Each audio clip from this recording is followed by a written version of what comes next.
Olá, tudo bem?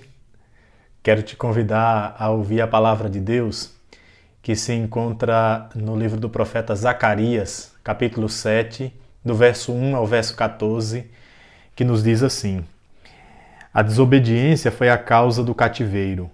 A palavra do Senhor veio a Zacarias dizendo: Assim fala o Senhor dos exércitos: Executai juízo verdadeiro, mostrai bondade e misericórdia, cada um a seu irmão.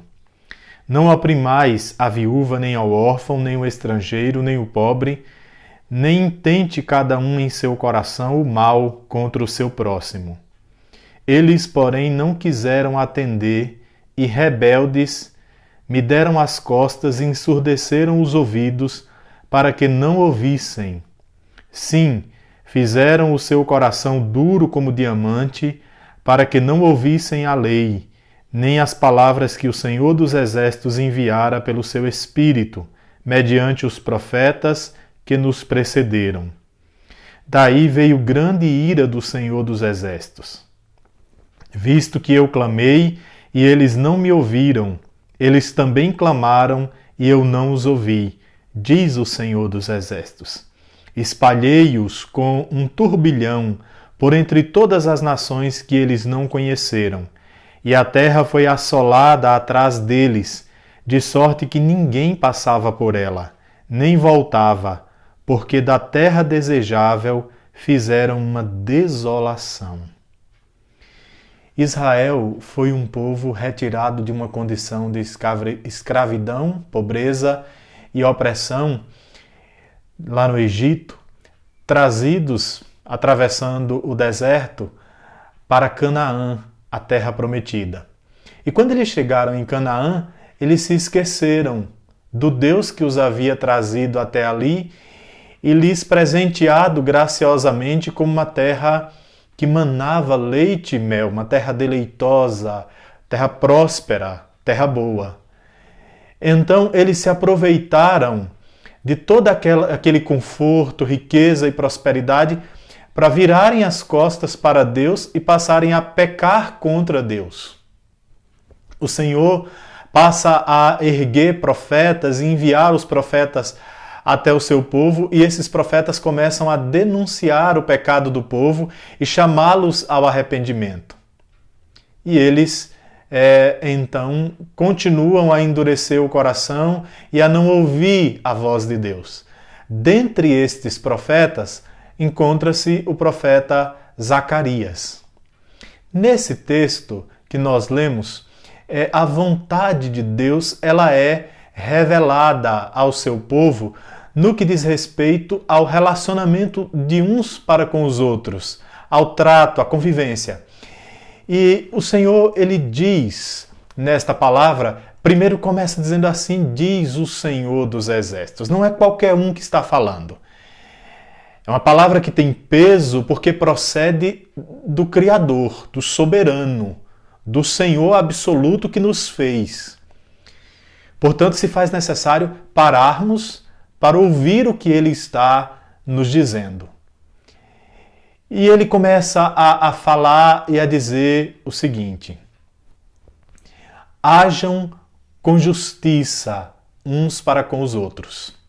Sejam retos nos relacionamentos de vocês. Garantam a cada um o que é seu, o direito. Quando a gente pensa em justiça, a gente pensa nisso. Eu quero que você pense, por exemplo, aonde você tem poder de agir. Pense o ambiente onde você trabalha, a casa que você governa, conduz. Em que você manda? Vou utilizar essa linguagem? Pois é. Você precisa fazer a justiça acontecer aí, no teu raio de ação, aonde você tem autoridade. Garanta o direito de cada um, seja justo com as pessoas, que você tenha alguma relação com elas que te cercam. Garanta o direito delas. Depois o Senhor vai dizer: não oprima, não explore, não tire proveito da viúva, do pobre e do estrangeiro. Eram pessoas que naquela época encontravam-se num contexto, numa situação de fragilidade, e dada a sua fragilidade, seriam pessoas mais fáceis de serem exploradas e abusadas por conta da sua fragilidade econômica, familiar, social. Deus também deseja nos ensinar, através desse período que nós estamos atravessando, nós estamos caminhando cada vez mais para uma crise econômica importante que vai gerar uma pobreza, uma escassez maior do que o que nós estamos já enfrentando, e a quantidade de pessoas numa situação de fragilidade, de necessidade, será maior do que o que é hoje. Embora isso já exista muito nos dias de hoje.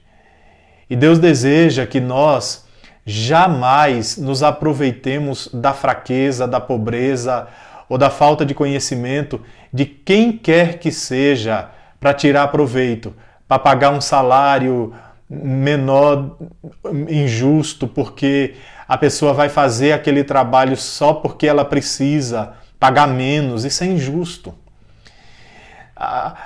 Abusar do fato de ter um conhecimento a mais e informar errado e enganar uma pessoa com informações não verídicas. O Senhor abomina esse tipo de prática de fazer uso do conhecimento, da força ou da condição financeira a mais do que a de alguém para se beneficiar de alguma maneira disso. O Senhor deseja que nós não tiremos proveito da necessidade de quem quer que seja, mas sejamos misericordiosos.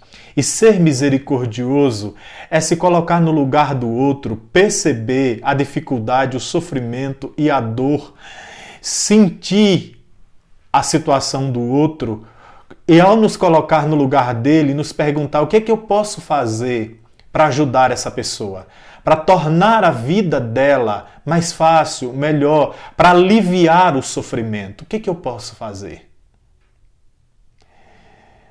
Diante de tanto sofrimento que nós estamos enfrentando, ainda há tanta dureza, há tantas pessoas com o dedo apontado para julgar, para condenar, para espalhar o ódio, há tanta falta de misericórdia. É preciso parar e pensar. Deus pede de nós que sejamos misericordiosos, que sejamos bons, que sejamos retos.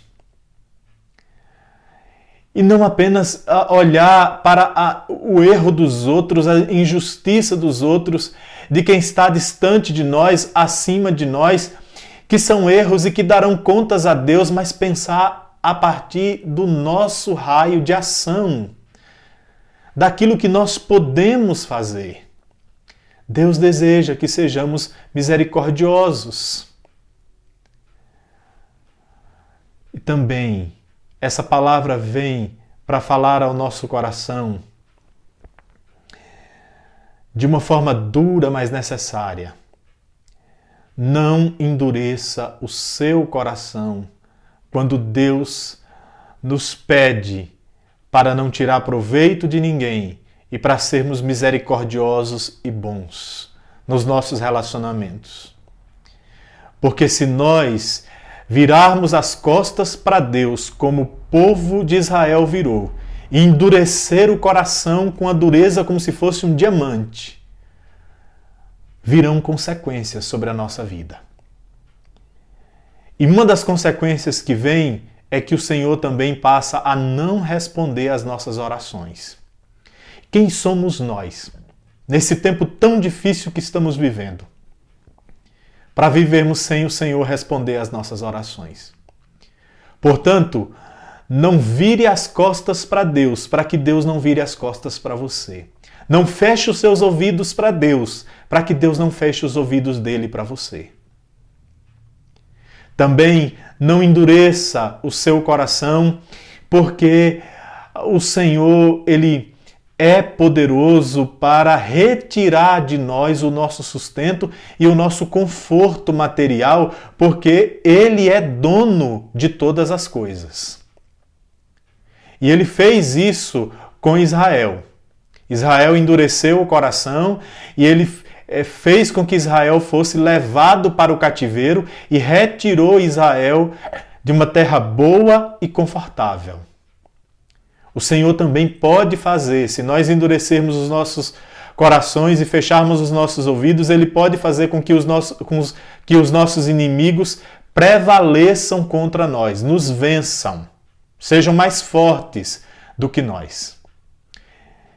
Eu concluo essa meditação no dia de hoje dizendo a você: é tempo de, diante do Senhor nosso Deus, abrirmos o nosso coração para ouvirmos a sua voz, a sua palavra e obedecermos aquilo que Ele nos ordena. É tempo de ser bom, de ser justo, de ser verdadeiro, reto diante do Senhor. É tempo de abandonar qualquer prática de exploração, de injustiça e de opressão. Que Deus tenha misericórdia de mim, de você, de todos nós.